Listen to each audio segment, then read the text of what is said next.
मानहानि मामले में दिग्विजय सिंह को बड़ी राहत देते हुए ग्वालियर के एमपी एमएलए कोर्ट ने उन्हें बरी कर दिया। एमपी एमएलए कोर्ट में पूर्व मुख्यमंत्री दिग्विजय सिंह पर मानहानि का मामला चल रहा था। भिंड में आयोजित एक कार्यक्रम में आरएसएस और बजरंग दल को देशद्रोही और देश तोड़ने वाला संगठन बताते हुए बयान देने के आरोप का यह मामला था। इस बयान पर ग्वालियर के एडवोकेट अवधेश सिंह भदौरिया ने दिग्विजय सिंह के खिलाफ मानहानि का परिवाद दायर किया था। एडवोकेट अवधेश सिंह भदौरिया ने परिवाद दायर करते समय खुद को बताया था भारतीय जनता युवा मोर्चा का विशेष आमंत्रित सदस्य, जो पड़ताल में पाया गया गलत। अन्य तथ्यों को भी कोर्ट में साबित नहीं किया जा सका। एमपी एमएलए कोर्ट ने सुनवाई के बाद सभी आरोपों से दिग्विजय सिंह को दोष मुक्त किया है। दिग्विजय सिंह जी, आपके चेहरे की खुशी बता रही है कि कुछ अच्छा न्यायालय का फैसला स्वीकार कर। मेरा आईडी नहीं दिख रहा है।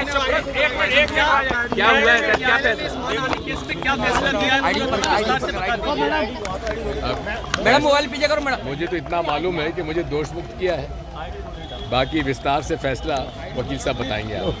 अच्छा, आपको कुछ लग रहा था दिग्विजय सिंह जी जब ये केस चल रहा था तो कुछ तो आपको लग रहा होगा कि दोष मुक्त हो सकते हैं, कुछ संभावना? ऐसा है, मेरे ऊपर अभी तक 6 चल रहे थे, 5 रह गए हैं, जिसमें कि आरएसएस ने मेरे खिलाफ मानहानि का दावा किया है और 2 ओवैसी जी के एमआईएम पार्टी ने मेरे खिलाफ किया हुआ है और 1 बाबा रामदेव ने किया हुआ है। तो ये जितने भी मेरे खिलाफ केस हैं, अगर मैं कोई सच बोलता हूँ तो चुपता है, ले अंतुगत्वा सही बात सामने आती है। अब जैसे बाबा रामदेव, मैंने 2011 में कहा था ठगे, अब तो सुप्रीम कोर्ट कह रहा है उनको ठगे। लेकिन आपको बार बार क्यों टारगेट किया जाता है दिग्विजय सिंह जी? आप क्योंकि मैं अच्छा टारगेट हूँ। चुनाव से अरुण यादव की लोकसभा में आपकी चर्चा चल रही है, आप चुनाव लड़ेंगे सिंधिया के सामने, बता दीजिए ना। हम लोग कांग्रेस के एक साधारण कार्यकर्ता हैं, जो आदेश होगा उसका पालन। जब कांग्रेस सिंधिया जी के सामने बीजेपी में शामिल हो रहे हैं तो गोविंद सिंह जी नरोत्तम मिश्रा जी से मिलने पहुंचे। उनके पुराने मित्र हैं, क्या बात है, हमसे भी कई लोग मिलते हैं।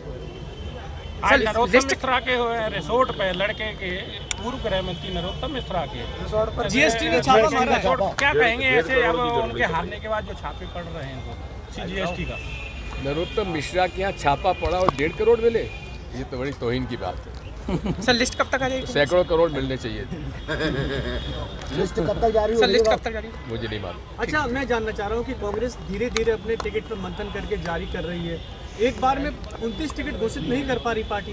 कोई पार्टी एक साथ नहीं करती, धीरे धीरे करते हैं। बीजेपी ने भी धीरे धीरे किया। महिलाओं को मौका देगी पार्टी? देना चाहिए। ऐसा बीजेपी के कुछ लोग संपर्क में हैं टिकट को लेकर। ग्वालियर से भी कोई दमदार उम्मीदवार तो आएगा, क्योंकि अशोक सिंह तो राज्यसभा सदस्य बन गए हैं। निश्चित आएगा। हरियाणा में बीजेपी और जेजेपी का गठबंधन टूटने के कगार पे पहुंच गया। वो सीटें मांग रहे थे, बीजेपी ने मना कर दिया, कहा कि सभी पे हम लड़ेंगे। ऐसा है कि हरियाणा में जो समझौता हुआ था, वही समझौता जो है वो इतने दिन चल गया, ये बड़ी गनीमत है। राहुल गांधी की न्याय यात्रा के बाद लगातार जो कांग्रेस के वरिष्ठ नेता है वो बीजेपी में शामिल हो गए। हाँ, बीजेपी से हमारे यहाँ भी आ रहे हैं। भिंड में एक प्रेस कॉन्फ्रेंस आयोजित कर उन्होंने भाजपा, आरएसएस, बजरंग दल के लोगों का नाम लेते हुए ऐसा आतंकी संगठन से जुड़े होने का आरोप लगाया। वह आरोप झूठा सिद्ध हुआ न्यायालय में और धारा 499 के 9वें एक्सेप्शन के आधार में दिग्विजय सिंह जी को बरी किया गया है उसके प्रावधानों के अंतर्गत, और आज सभी आरोपों से मुक्त हो गए हैं दिग्विजय सिंह जी और बरी हुए हैं। आपने क्या मजबूत पक्ष रखा, ये बताइए। देखिए, अवधेश जी भाजपा के ना तो सदस्य हैं ना ही कुछ हैं, और उनके द्वारा सिर्फ एक चर्चा का विषय बनाने के लिए यह परिवाद दायर किया गया था, जो कि झूठा सिद्ध हुआ।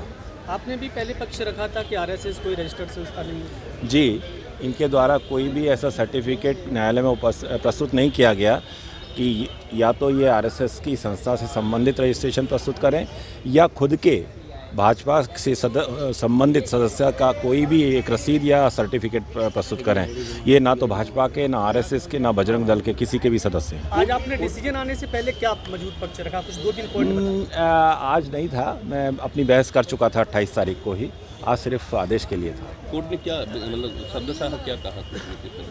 शब्दशः न्यायालय का आदेश है, धारा 499 के प्रावधान सेक्शन 9 के अंतर्गत दिग्विजय सिंह जी को बरी किया गया। जो क्योंकि भिंड में सभा में कहा था जी, जो थोड़ा दोहरा वक्तव्य कहा गया था वह सही पाया गया, लेकिन एक्सेप्शंस में उसको गलत माना गया।